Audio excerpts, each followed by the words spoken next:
Internet, it is Saturday, January 17th. Welcome back to the vlog. Every year I have the same goal, to watch all of the movies nominated for Best Picture Oscars before the Academy Awards actually happens. Yes, I know that the Academy does not carry the weight that it once did, but it's a tradition. It's just one of those things where even though I am resentful of the lack of diversity in this year's nominees, I'm still gonna go see the movies because that's what I do. So today, I went to see The Imitation Game. The Imitation Game is a Hollywood biopic about Alan Turing, who was played by Benedict Cumberbatch. Here's what I did not expect.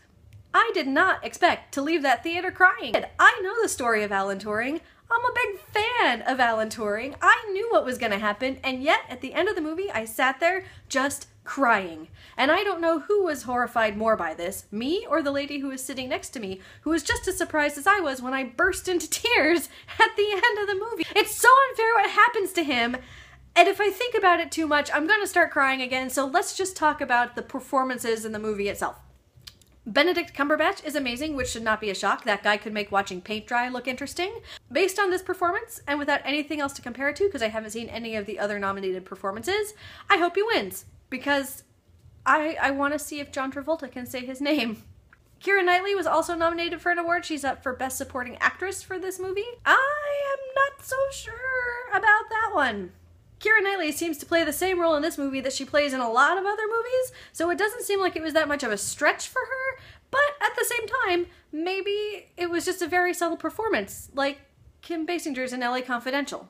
A lot of people are upset with this movie because it does not stick exactly to the facts at hand as they pertain to this historical moment in time, but I'm okay with that. It's a Hollywood biopic. It's gonna play a little fast and loose with the facts now and again to keep the story moving at a good pace and to create dramatic tension where there might not have been any. Because trying to get anything else into a mainstream movie theater is a hard sell for Hollywood right now.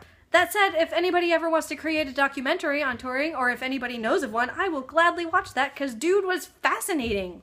Overall, Imitation Game is a great movie. It's well paced, it has just enough to keep you hanging in there so you don't start looking at your watch and wondering when you can go to the bathroom. It's worth the cost of the ticket, it's worth sitting in a crowded movie theater to see. I had a good time at it, and I hope that it wins at least some of the awards that it's nominated for. I would not be sad if this movie won the Best Picture Oscar. But I haven't seen its competitors yet, so that might change soon.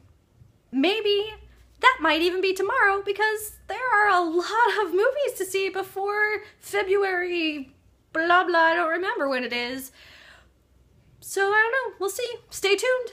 Awesome outro, something catchphrasey here, yay! Benedict Cumberbatch is just so fun to say. Benedict Cumberbatch. I want to know him. I want to be his friend just so I can say his name all the time. He'd be one of those people that I just always refer to by their full names.